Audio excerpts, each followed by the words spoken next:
Pemirsa, Sekjen PDI Perjuangan Hasto Kristianto menghadapi kenyataan ditahan KPK sejak 20 Februari lalu selama 20 hari ke depan.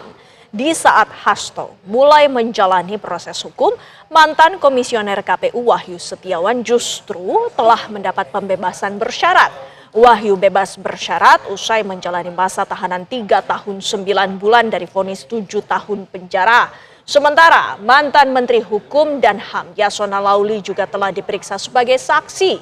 Seperti apa proses hukum selanjutnya? Selengkapnya dalam Benang Merah, Hasto ditahan, Masiku buron, Wahyu Setiawan bebas bersyarat.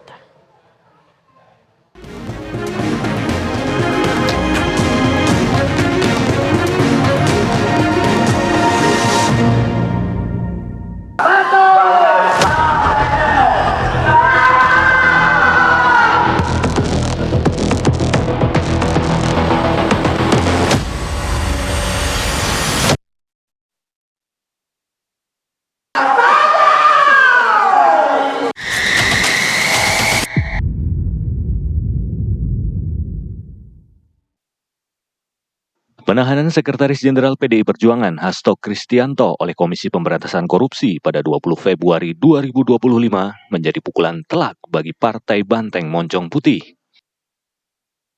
Hasto ditahan setelah menjalani pemeriksaan sebagai tersangka dalam kasus dugaan suap yang melibatkan Harun Masiku yang masih buron. Alasan penahanan itu merupakan alasan subjektif yang dimiliki oleh penyidik, dipertimbangkan pastinya kekhawatiran untuk melarikan diri, menghilangkan barang bukti, ya, dan pastinya kami untuk mempermudah proses penyidikan lebih lanjut, pemeriksaan, ya, juga termasuk juga nanti akan mendetailkan terhadap alat bukti, dokumen, dan lain-lain yang segera dilakukan oleh penyidik. Kasus yang menjerat Hasto ini berawal dari operasi tangkap tangan atau OTT yang digelar KPK pada 8 Januari 2020. Saat itu, tim KPK memburu sejumlah pihak yang diduga terlibat suap kepada Komisioner KPU terkait pergantian antar waktu atau PAW anggota DPR RI periode 2019-2024 Harun Masiku. Dalam kasus ini, Harun Masiku mengupayakan dirinya menjadi pengganti Nazarudin Kemas, caleg DPR RI terpilih dari PDIP yang meninggal dunia pada Maret 2019. Posisi Nazarudin semestinya digantikan oleh Rizky Aprilia yang menempati posisi kedua di Pileg 2019 Dapil 1 Sumatera Selatan. Namun, PDIP justru mengajukan Harun Masiku yang menempati posisi ke-6. Harun diajukan sebagai pengganti Nazarudin melalui proses pergantian antar waktu atau PAW. PDIP bahkan sempat mengajukan fatwa ke Mahkamah Agung dan menyurati KPU agar melantik Harun.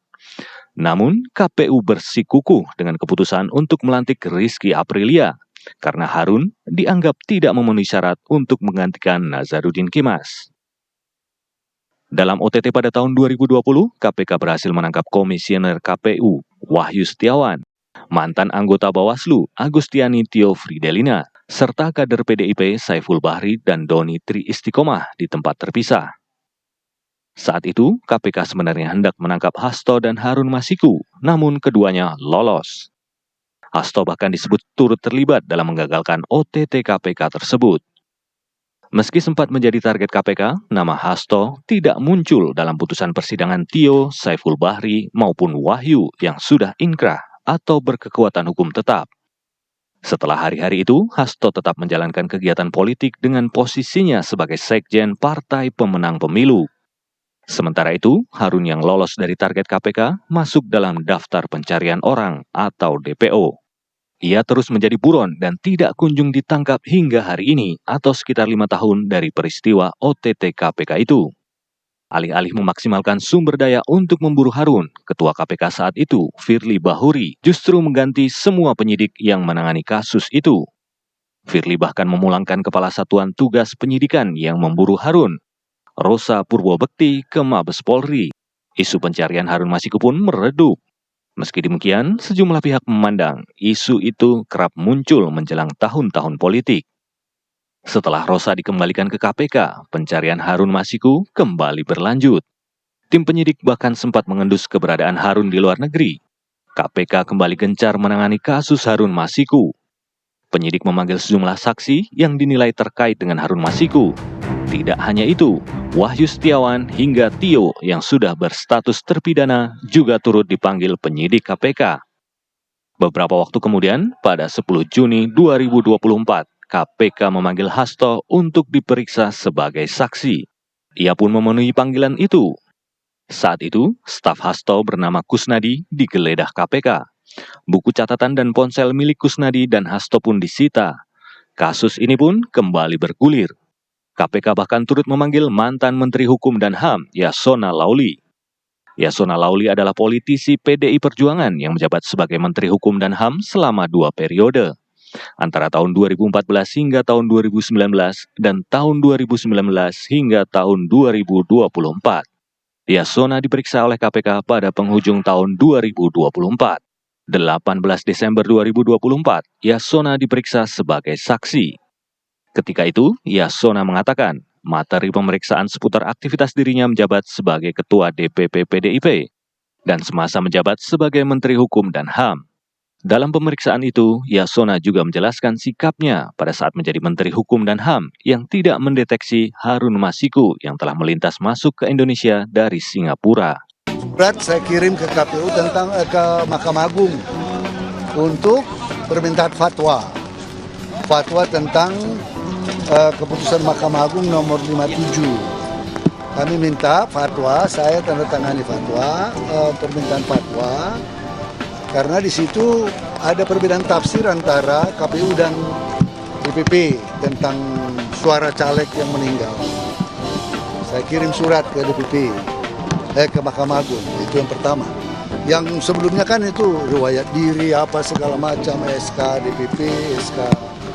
Biasalah itu formalitas, tapi inti pokoknya sebagai ketua DPP, ya sebagai ketua DPP, saya mengirim surat permintaan fatwa ke Mahkamah Agung, ya karena waktu proses pencalekan itu terjadi tafsir yang berbeda setelah ada judicial review, ada keputusan Mahkamah Agung nomor 57 ya, 57, kemudian DPP mengirim surat tentang penetapan caleg, ya.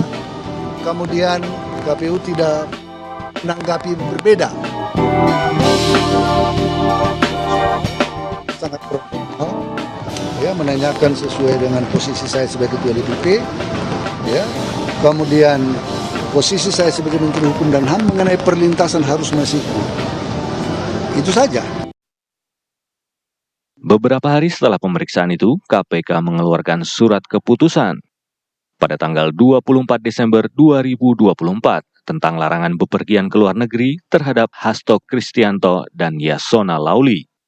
Larangan bepergian ke luar negeri tersebut diajukan penyidik karena keberadaan mereka dibutuhkan selama proses penyidikan perkara yang melibatkan Harun Masiku.